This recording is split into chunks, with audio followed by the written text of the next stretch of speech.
നമസ്കാരം.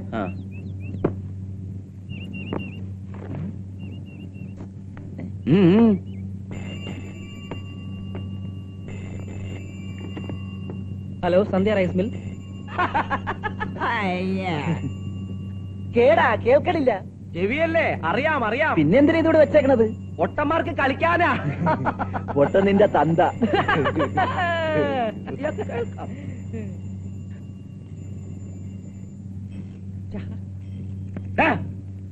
എവിടെ അമർത്തിയാലും അടിക്കാന്ന് നോക്കിയായിരുന്നു. ഇപ്പൊ മനസ്സിലായില്ലേ എവിടെ അമർത്തിൽ അടിക്കുമെന്ന്? അയ്യോ സാറുമാര് ചിരിക്കല്ലേ, ചിരിച്ചാ വായിന്നാ മുത്തുകൾ വീഴും. എടാ നിന്റെയൊക്കെ പെടലേക്ക് പിടിച്ച് ഞെക്കിയാലുണ്ടല്ലോ വായിന്ന് കോഴികൾ പോവും. മനസ്സിലായോ? കാശിന് വകയില്ല, വലിയ കാമുകന്മാര്. കൂട്ടുകാരോട് ഒന്ന് പറഞ്ഞേരെ, എട്ടും മുട്ടും തിരിയാത്ത പെങ്കൊച്ചിനോട് വേണ്ടാതിനം കാണിച്ചാലേ കോലും മുട്ടും തെല്ലി ഓടിക്കുമെന്ന്. എല്ലാത്തിന്റെ വൈകാതെ ഞാനിത് തിരിച്ചു കൊടുക്കും. ആയിക്കോട്ടെ.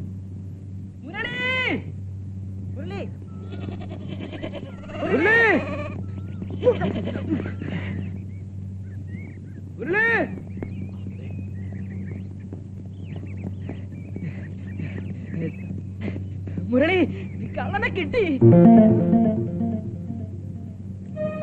മനു കൃഷ്ണൻ സാറും പ്രസിഡന്റും മുരളിയുടെ ഒരു ചെരുപ്പ് മോഷ്ടിച്ചുകൊണ്ട് വന്നോന്ന് പറഞ്ഞപ്പോ ഇങ്ങനെയൊക്കെ സംഭവിക്കുമെന്ന് ഞാൻ കരുതിയില്ല. പറയണമെന്ന് പലവട്ടം കരുതിയതാ. പക്ഷേ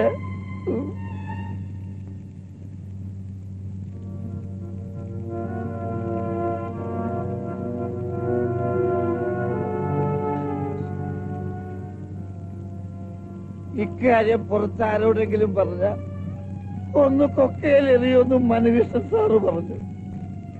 ചാവാനുള്ള പേടി കൊണ്ടാ ഇതുവരെ ആരോടും പറയാതിരുന്നത്. ജോലി പോയാ പോട്ടടാ, ഇനി ഞങ്ങൾക്കതൊരു പ്രശ്നമല്ല. ഇക്കാര്യത്തിൽ നിനക്ക് എന്ത് സഹായം വേണമെങ്കിലും ഞങ്ങൾ കൂടെ ഉണ്ട്. കൈയും കാലും ഉണ്ടെങ്കിൽ എങ്ങനെയും ജീവിക്കാന്നുള്ള ചങ്കൂറ്റുണ്ടപ്പ ഞങ്ങൾക്ക്. നീളവും വീതി വെച്ച് നോക്കുമ്പോ ഡിഗ്രി സർട്ടിഫിക്കറ്റിനേക്കാൾ ചെറുതാടാ ഡ്രൈവിംഗ് ലൈസൻസ്. 8 പേരടങ്ങുന്ന ഒരു കുടുംബത്തെ എന്റെ അച്ഛൻ അതുകൊണ്ടാടാ പോറ്റിയെ. സേതുബന്ധനം തീർത്തത് ശ്രീരാമനല്ല, ഹനുമാനാ. നീ ധൈര്യമായിരിക്കടാ, ഞങ്ങളുണ്ട് കൂടെ. ഒന്നും വേണ്ട, ഒക്കെ ഞാൻ മറക്കാൻ ശ്രമിക്കുക. നിങ്ങൾ എന്തൊക്കെ ത്യാഗം ചെയ്താലും ആത്മഹത്യ ചെയ്ത് എന്റെ അമ്മയെ തിരികെ തരാൻ പറ്റില്ലല്ലോ. പേടിക്കണ്ട, ഇനി ഇതൊരു പ്രശ്നമാവില്ല. ഞാൻ സ്വയം സഹിച്ചോളാം. നിരപരാധിത്വം ബോധ്യപ്പെടുത്തേണ്ടത് എന്റെ അമ്മയെ മാത്രമായിരുന്നു. എനിക്കുറപ്പുണ്ട് ആ അമ്മയുടെ ആത്മാവിനോട് പൊറുക്കും. എനിക്കത് മതി. അത് പോരാ, ഇവിടെ തീർക്കേണ്ട ചില കാര്യങ്ങളുണ്ട്. അതിവിടെ തന്നെ തീർക്കണം.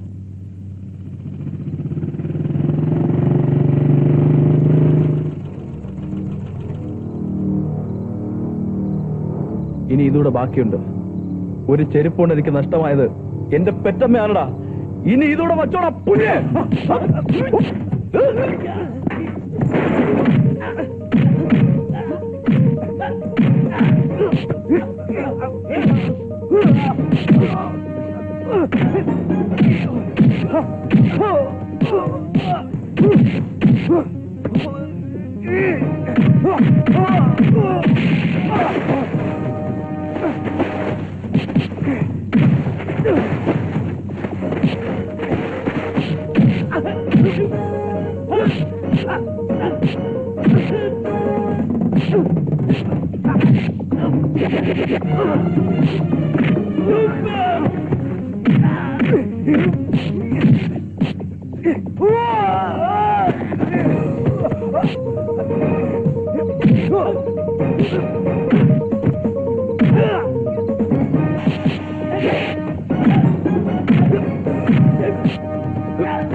ഞാനിങ്ങോട്ട് കിടക്കണം. കൂടെ ഉള്ളത് ഫ്രണ്ടാ. ഇപ്പൊ വിടാട്ടാ, ഇപ്പൊ വിടാ, ഇപ്പൊ വിടാം.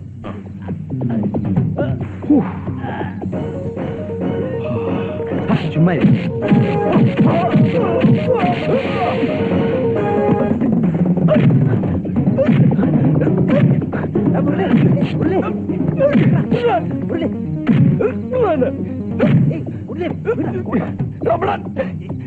കോടീശ്വരനായ ഗോപാല മുതലാളിയുടെ മോളെ സ്വന്തമാക്കാൻ നീ എന്റെ അമ്മയെ കൊന്നു. എനിക്ക് വേണ്ട പുല്ല് അവളെ. സംഭവങ്ങളൊക്കെ എങ്ങനെയായ സ്ഥിതിക്ക് ഇനിയിപ്പോ നാട്ടുകാരറിയുന്നതിന് മുമ്പ് അവരെ കല്യാണം അവിടെ നടത്തുക. ചെകുത്താനും കടലിനും നടുക്കാ ഞാനിപ്പോ. പ്രേമല്ല, ഇനിയിപ്പോ അതിലപ്പുറമായാലും അവളെ തന്നെ വേണമെന്നുള്ള പിടിവാശിയിലാ മണിക്കൂട്ടനെ ഇരിക്കുന്നത്.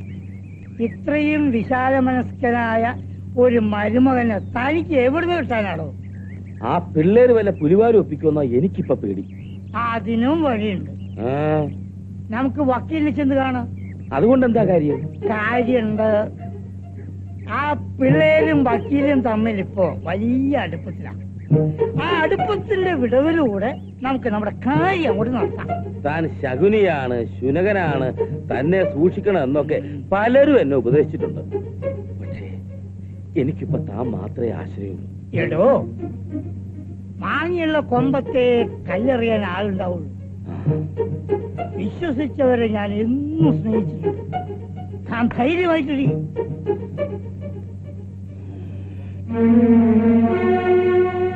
ചിലർ കൊതിക്കുന്നു, മറ്റ് ചിലർക്ക് വിധിക്കുന്നു. കാലത്തിന്റെ ഓരോ തമാശകളെ.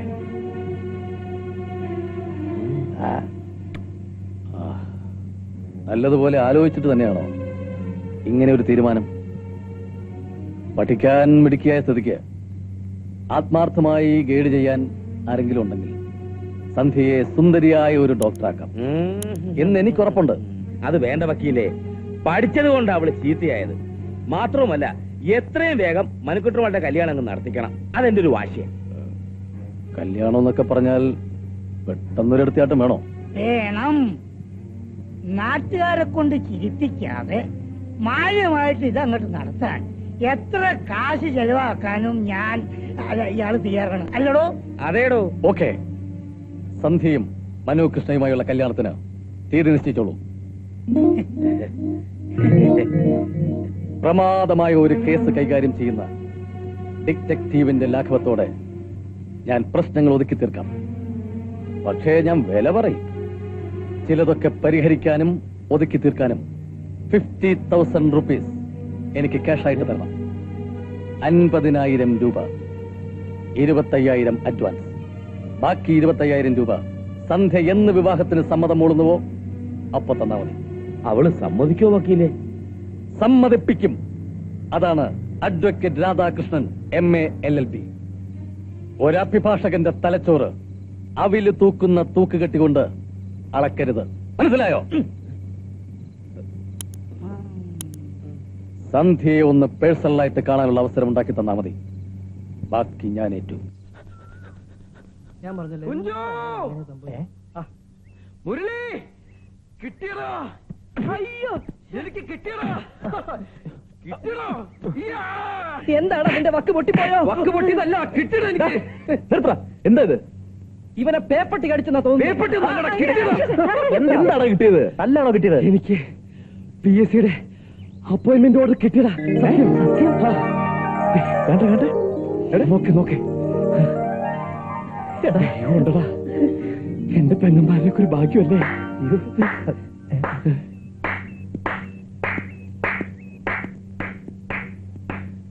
ഒക്കെ ഞാൻ അറിഞ്ഞു. കൺഗ്രാചുലേഷൻ. Thank you sir. പുലി വരുന്നേ എന്ന് പറഞ്ഞ് ഒടുവിൽ പുലി ഒരു ഭാഗ്യമായി വന്നപ്പോ കറിയാ വേണ്ടത്. ഇനി മറ്റൊരു സന്തോഷ വാർത്ത കൂടി. നാളെ നല്ലൊരു മുഹൂർത്തം നോക്കി മുരളിയുടെ പൗൾട്രി ഫോമിന് നമുക്ക് തറക്കല്ലിറങ്ങാം. പ്രാരംഭ പ്രവർത്തനങ്ങൾക്കായി ഇതാ 25,000 രൂപയുണ്ട്. മടിക്കണ്ട, കടമായിട്ട് കരുതിയാൽ മതി. മകൻ ഒരു താന്തോന്നിയായിരുന്നെങ്കിലും മകന്റെ ഏത് കാര്യങ്ങളിലും നന്മയുണ്ടാവാൻ ആ അമ്മ എന്നും പ്രാർത്ഥിച്ചിട്ടുണ്ട്. തീർച്ചയായും ഈ കാര്യത്തിലും ആ അമ്മയുടെ ആത്മാവ് തന്നെ അനുമോദിക്കും. ഇത് വാങ്ങൂ. എന്റെ വാക്ക് പാലിക്കുന്നു. അവള് സമ്മതിച്ചു. ദേ, ബാക്കി 25,000 രൂപ. ഇതെങ്ങനെ സാധിച്ചു? ആവശ്യമില്ലാത്ത ചോദ്യങ്ങൾ ചോദിക്കരുത്. സാധിപ്പിച്ചു. പക്ഷേ അല്പം ക്രൂരമായി പോയി. അമ്മയുടെ മരണശേഷം ആ ഷോക്കിൽ മുരളി ഒരു മെന്റൽ പേഷ്യന്റ് ആയെന്നും ഇപ്പോൾ മെന്റൽ ട്രീറ്റ്മെന്റിലാണെന്നും ഒരു കള്ളം പറയേണ്ടി വന്നു. എന്ന് വെച്ചാൽ ഒരു മാനസിക രോഗിയാണെന്ന്. അത് മാത്രമല്ല, അവളെ ബലമായി വിശ്വസിപ്പിക്കാൻ മറ്റൊന്നുകൂടി ചെയ്തു. ഒരു വിദഗ്ധനായ ഡോക്ടറെ കൊണ്ട് under treatment four mental illness എന്നൊരു വ്യാജ സർട്ടിഫിക്കറ്റ് കൂടി സമ്പാദിച്ചു. അതെ, ദാ.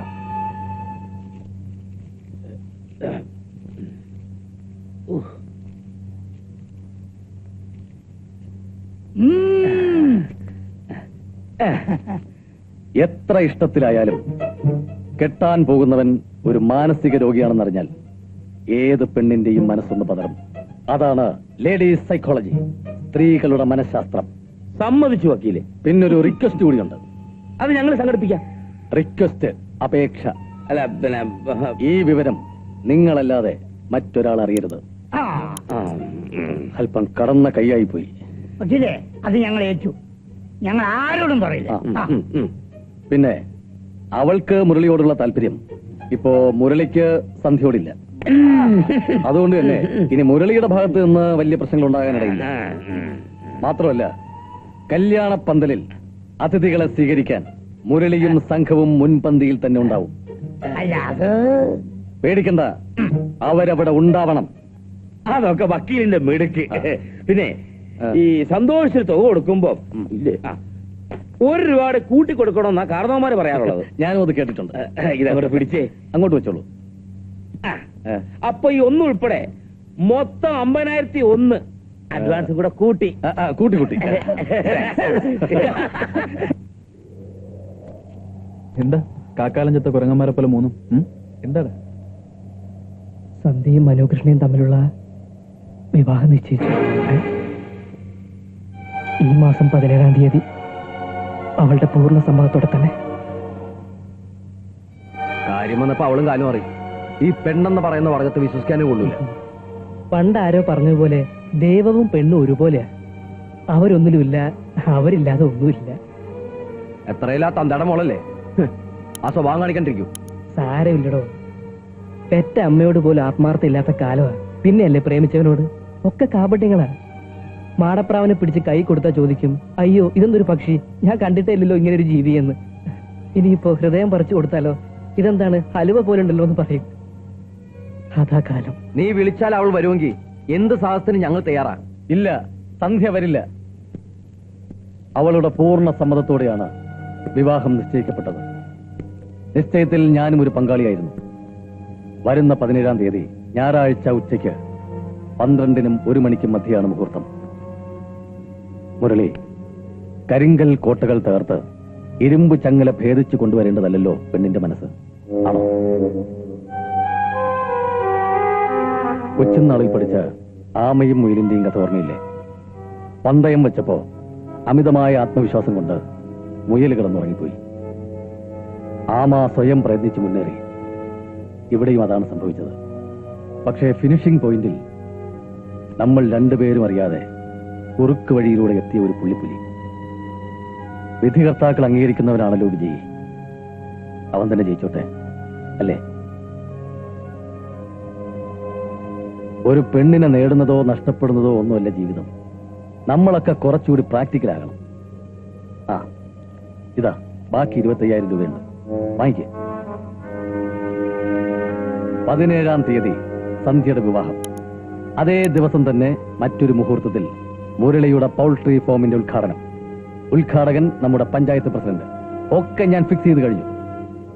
പകയും പരാതിയും ഒന്നുമില്ലാതെ കല്യാണത്തിന് മുരളിയും സുഹൃത്തുക്കളും ഉണ്ടായിരിക്കണം. അതാണ് നിങ്ങളുടെ വിജയം. കണ്ടോ ആ വയൽവരമ്പ്? സ്വയം മറന്ന് ആ വരമ്പിലൂടെ കൈയും വീശി നടന്നാൽ മറക്കാൻ പറ്റുന്നതേ ഉള്ളടോ ഈ ഗ്രാമത്തിൽ എനിക്കും നിനക്കും നഷ്ടപ്പെട്ടതൊക്കെ. കമോൺ.